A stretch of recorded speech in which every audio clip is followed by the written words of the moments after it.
Olá, temos a alegria de entrar na sua casa, onde você estiver nos assistindo agora pela internet.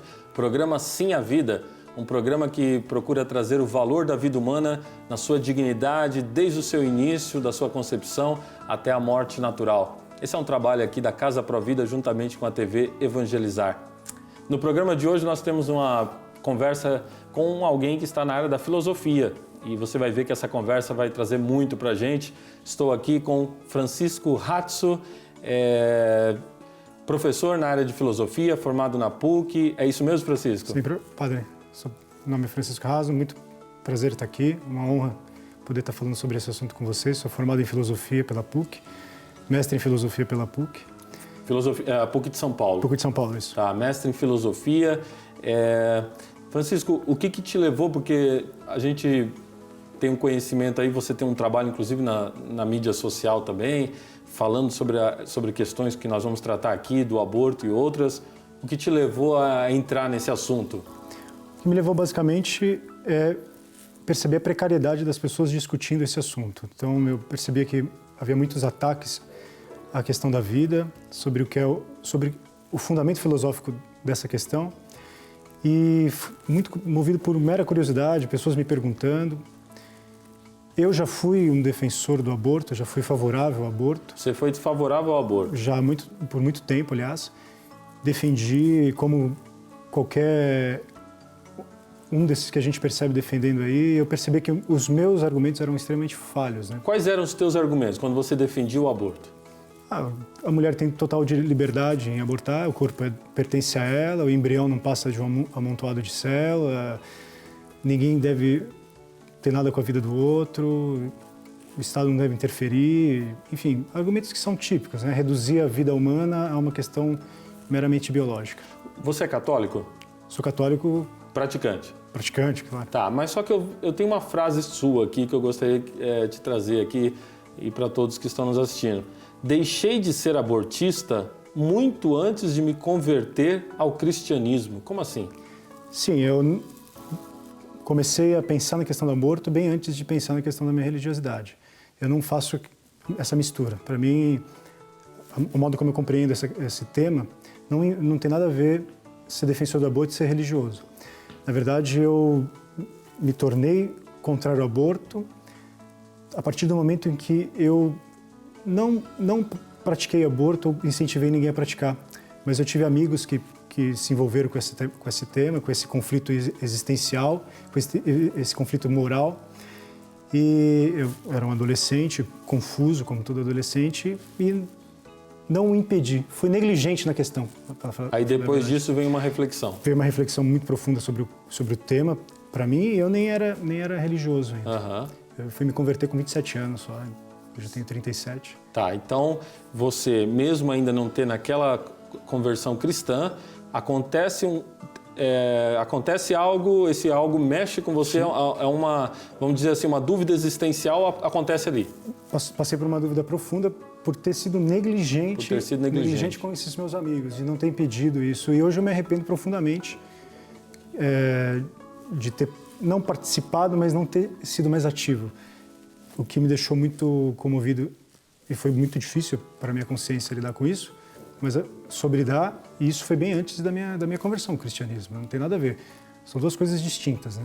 O problema para mim do aborto é um problema puramente moral, existencial e diz respeito à vida. É um pilar acima de qualquer discussão. Acho que um ponto que o Francisco está trazendo para a gente aqui é fundamental, porque é só o religioso, é só o padre, é só o cristão, é aquela pessoa que vai na igreja que defende a vida? De jeito nenhum, né?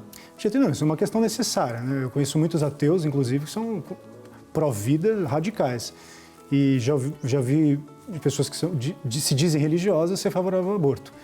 A gente tem, inclusive, um exemplo aí de um grupo que se diz católico pelo direito de decidir, que são pró-aborto, pró-escolhas, e se dizem católicas. Então, não vejo a relação necessária entre ser abortista e não ser cristão, não ser religioso, ou ser contra o aborto e ser necessariamente... Esse grupo das católicas por direito de decidir, a gente abre um parênteses aqui, né? Porque só usam o nome católicas, né? Mas, na verdade, é uma forma até de tentar trazer a problemática, vamos dizer assim, a questão do aborto como se tivesse um selo da igreja, né? Sim, eles querem usar justamente como o senhor falou, de um selo da igreja, de um patrimônio que é cultural da igreja e dando a essa temática um peso tradicional, né? Um peso dessa entidade, mas não tem nada a ver, é só uma questão de nome e abuso, na verdade, entre aspas, de uma marca que tem uma tradição, que tem uma história. Francisco, quando começa a vida? Porque uma das questões do aborto é o seguinte, não existe ainda, é só um amontoado de células, então não há vida.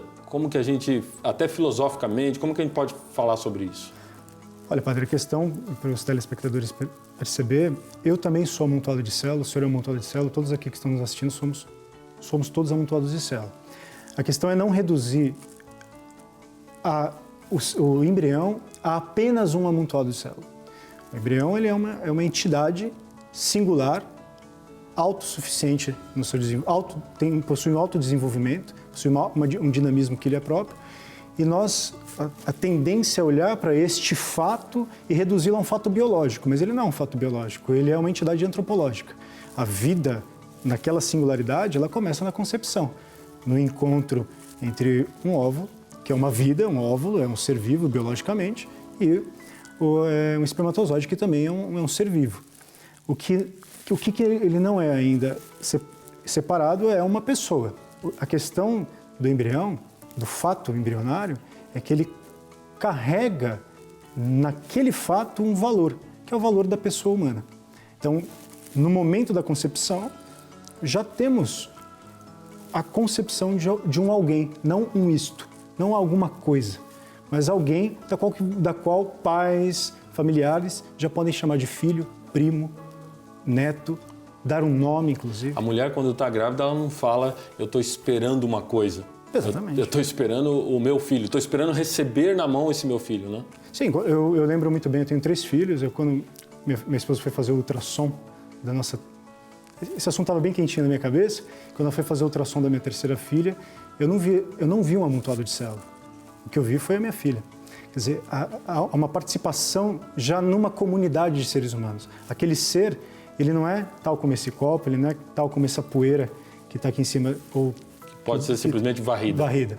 Ele é uma entidade da qual eu posso chamar de filho e que, embora ainda ela não responda para mim como pai, há uma expectativa de que ela me chamará de pai. Um dia me abraçará, me amará, vai chorar, sorrir. Você falou num tema aqui, fato antropológico. Tem uma dignidade nesse ser humano, nesse embrião que já é esse ser humano ali presente?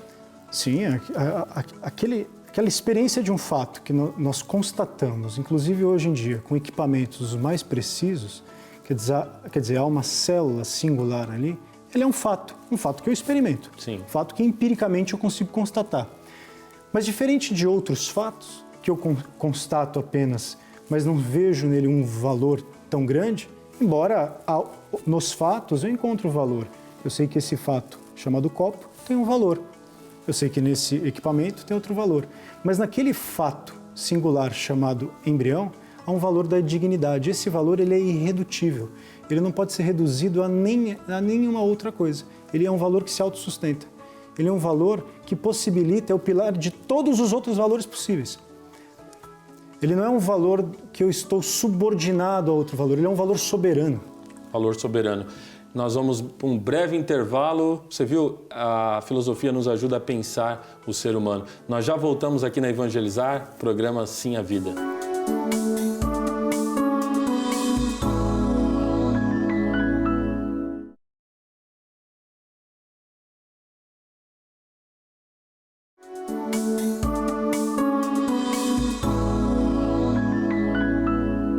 O programa Sem a Vida está de volta. Estamos falando hoje sobre a dignidade do ser humano com o mestre em filosofia, o professor Francisco Ratzo.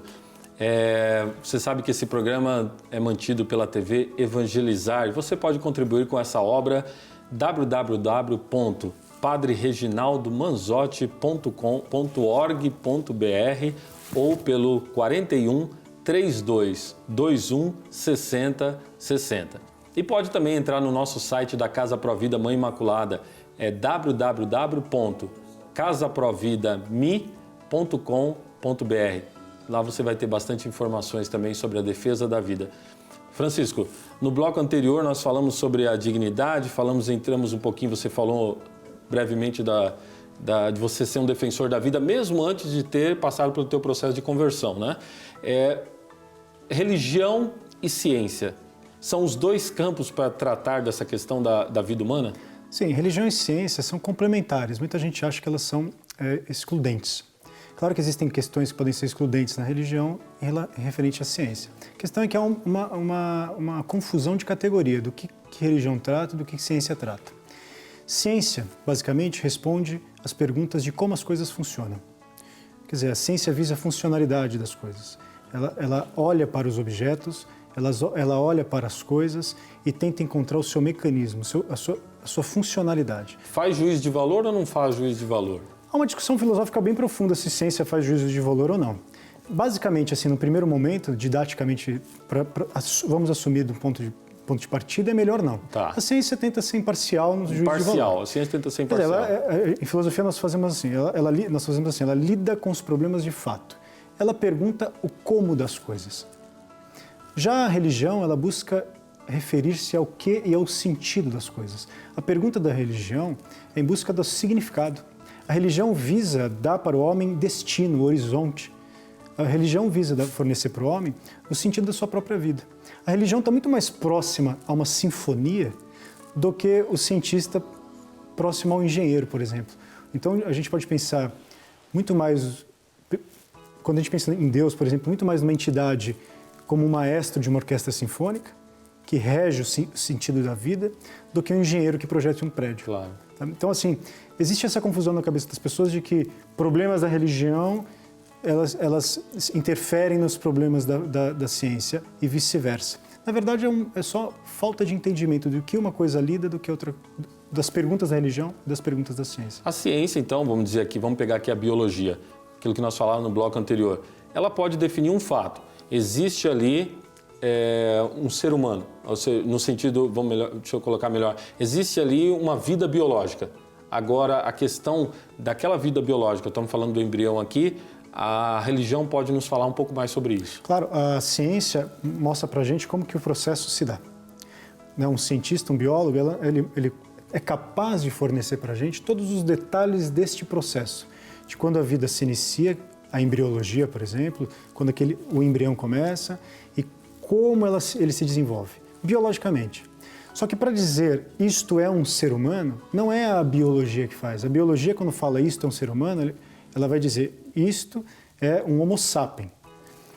A religião ou a filosofia, para quem não é religioso, mas se você pensar que a religião ou a pergunta sobre o que é o homem, para o biólogo que vai dizer isto aqui é um ser humano, ele presume saber já o que é o ser humano. Então a pergunta da filosofia, a pergunta da religião é o que é um ser humano. Uhum. Então é uma pergunta sobre o fundamento e não sobre o processo. Então filosofia e religião lida com aquilo que fundamenta a questão antropológica e o biólogo lida com aquilo que fornece para a gente a análise do processo biológico. E o cristianismo, de modo especial, entrando agora um pouco mais no campo da religião, o cristianismo ele tem um peso especial nessa questão da valorização e a defesa da vida? Claro, sem dúvida. A religião cristã, ela, na verdade, nós podemos defendê-la de que ela libertou, de que ela trouxe a ideia de que o homem é um indivíduo singular e que tem valor de dignidade na sua singularidade e um valor completo perante a Deus, e não perante uma comunidade política, uma comunidade social. A relação que o homem tem consigo, seu valor de dignidade, é um valor que diz respeito diretamente a Deus. Então o cristianismo ele fornece para a gente bases teológicas fundamentais para mostrar que aquele ser, na sua singularidade, ele tem uma dignidade que é integral a ele. Mas a gente não precisa recorrer o tempo todo à religião. Os próprios documentos da igreja falam que o problema é ontológico, que diz respeito a... É uma palavra difícil para os telespectadores, que é uma palavra técnica, mas é um problema que diz respeito àquele ser. O ser. E que a razão natural, não a razão revelada, é capaz de dar conta de compreendê-lo. É claro que a fé fornece um sentido final para tudo isso. Mas a nossa inteligência racional é capaz de compreender aquilo em toda a sua dimensão.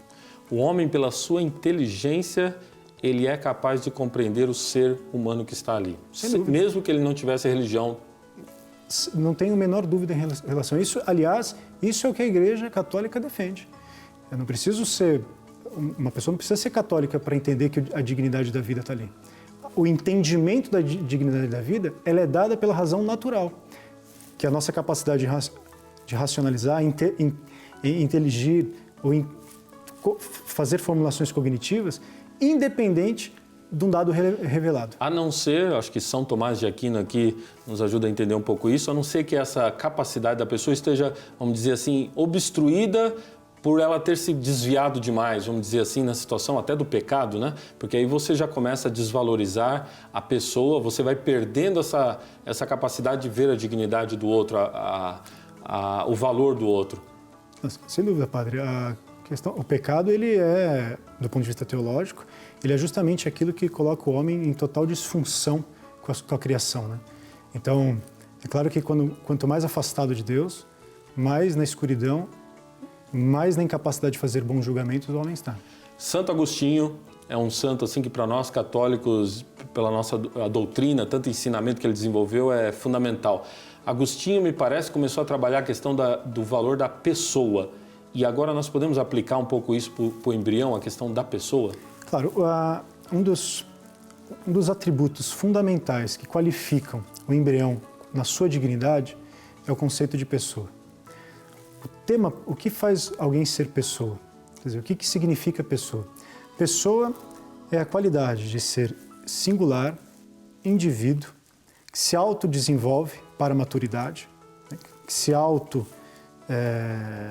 Que tem uma dinâmica própria para a sua maturidade e que se relaciona, que tem relação numa comunidade, seja a relação numa comunidade humana, seja na sua própria relação com Deus, para aquele que para o católico, para o cristão.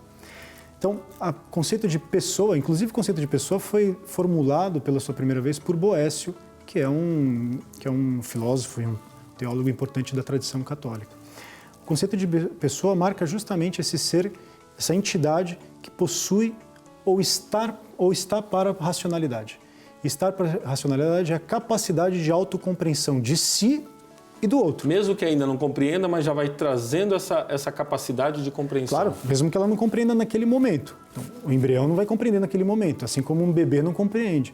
Mas ele possui a sua potencialidade para a compreensão e uma potencialidade que é dada na condição de autodesenvolvimento. Ele não precisa de nenhum agente externo para provocar essa... Está nele. Está nele. Está nele. Exatamente. Faz parte vamos dizer assim, é a própria essência daquele ser. A essência do ser, ela é uma pessoa e a capacidade de compreensão, relacionamento, e o embrião, no primeiro bloco nós falávamos isso também, tem tudo isso, é um ser humano. Nós vamos precisar dar um breve intervalo e já voltamos nesse assunto que está abrindo a nossa mente para o valor e a dignidade da vida humana. Já voltamos.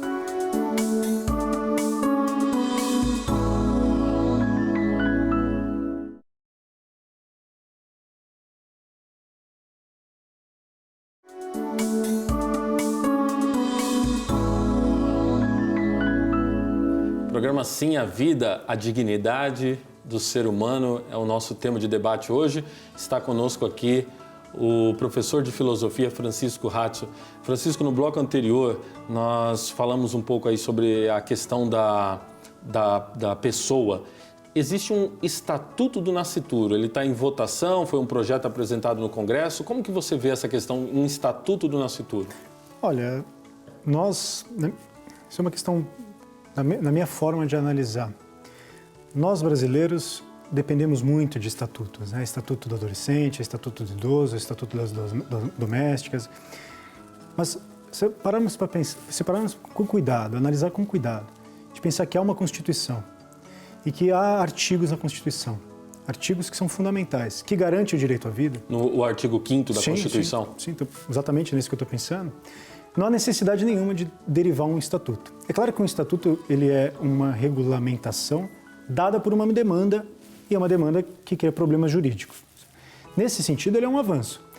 É um avanço político, é um avanço que melhora a possibilidade de julgamento de alguns casos. Mas, na minha opinião, são onde nós devemos bater, quer dizer, a tecla que deve ser analisada, pegada, puxada, questionada, é na questão moral, é na educação, é no tecido social, é na sociedade civil e não em cada vez mais políticas, né? Colocar regrinhas, não pode isso, pode aquilo, não pode isso. A questão aqui não é poder ou não poder, a questão não deve.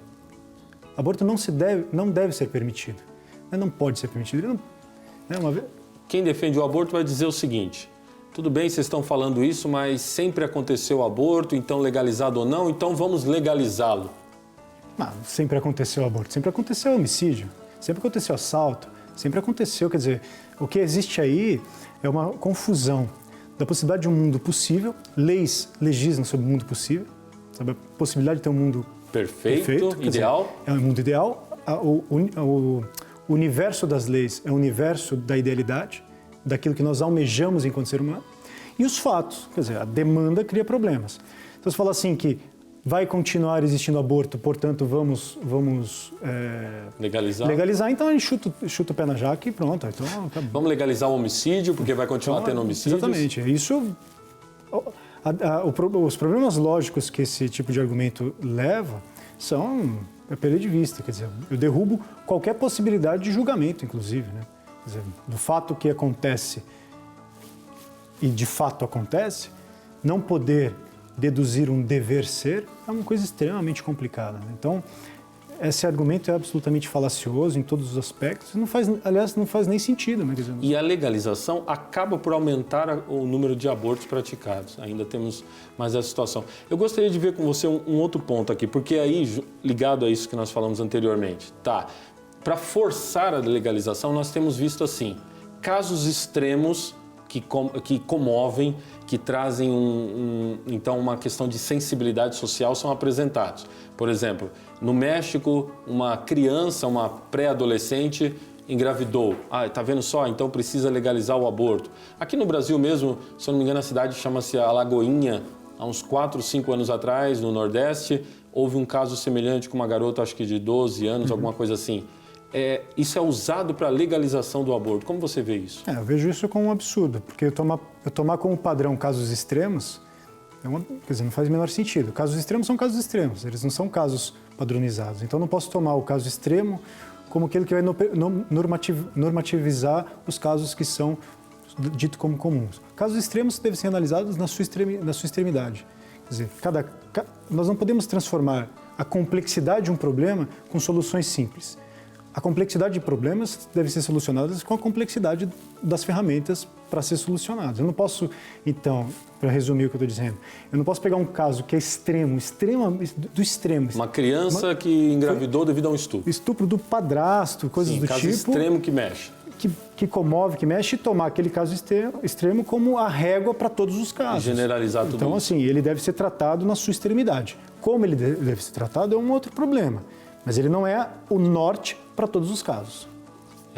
E você falava um pouco antes, há pouco na nossa conversa, a questão de, em todos os casos, a questão da moralidade, a questão da família, trazer todo esse tema da defesa da vida dentro da família. Seria mais ou menos isso? Sim, sem dúvida. Nós brasileiros temos, infelizmente, uma dependência com problemas políticos. Nós queremos que o Estado interfira o tempo todo na nossa vida. Então, acontece assim, nós esperamos muito a lei para isso, a lei para aquilo, a lei para isso, a lei para aquilo, o governo vai regular, não vai regular. No fundo, para mim, o problema central é se eu devo ou não fazer. Dado se é proibido ou não é proibido, a questão é saber lidar com uma questão de consciência, uma consciência moral. Eu não posso pensar num mundo que é esmagado por leis, e quando eu solto essas leis, parece que tudo é permitido. Não, ele não é permitido porque é uma questão de moralidade, é uma questão de dever ser. Então, tendo lei ou não tendo lei, eu não vou praticar porque eu sei que aquilo é profundamente errado, que aquilo é profundamente escandaloso, né? Não é nem questão de ser errado. Não é moralmente errado só no sentido, isso é certo ou errado. Isso é escândalo. Né? É um assassinato, nós estamos falando aqui de um assassinato no caso do aborto. Em um debate você citou que a humanidade está contida em um homem.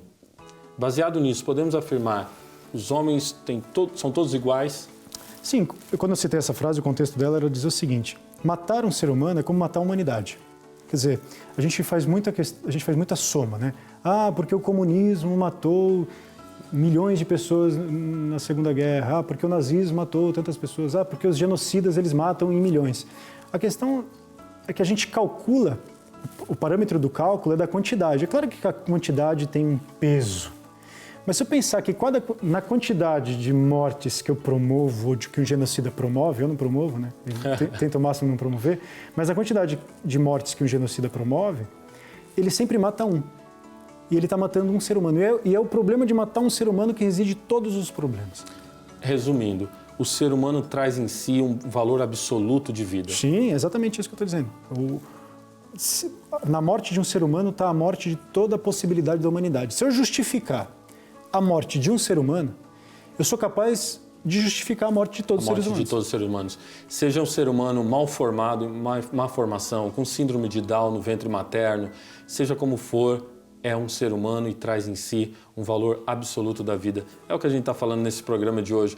Esse programa é levado a você por meio da TV Evangelizar. Você pode estar sempre contribuindo com essa obra. www.padrereginaldomanzotti.org.br. Telefone 41 é o código 3221 6060 e pelo site da Casa Provida, www.casaprovidame.com.br. Francisco, o pessoal pode se encontrar com você por meio das mídias sociais, sim. Facebook? Facebook sempre, estou sempre por lá, debatendo, discutindo e arrumando encrenca com pessoas. Francisco Ratzo, aí você encontra ele no Facebook, pode estar tirando mais dúvidas com ele. Vai estar saindo um livro aí? Eu sou contratado pela editora Record. O livro que eu vou publicar não é sobre aborto. Por questões de contrato ainda não posso divulgar o tema, mas eu tenho certeza que é um tema bem espinhoso e vai deixar o povo bem... Espero dar uma boa sacudida aí no mercado editorial. Legal. Para fechar essa conversa, vale a pena dar um sim à vida? Vale a pena? Vale mais do que a pena. Vale a própria vida, vale toda a nossa consciência humana. Legal. Sim à Vida foi o programa que chegou até você hoje, que possamos seguir juntos mais um programa no futuro de evangelização. Fique com Deus.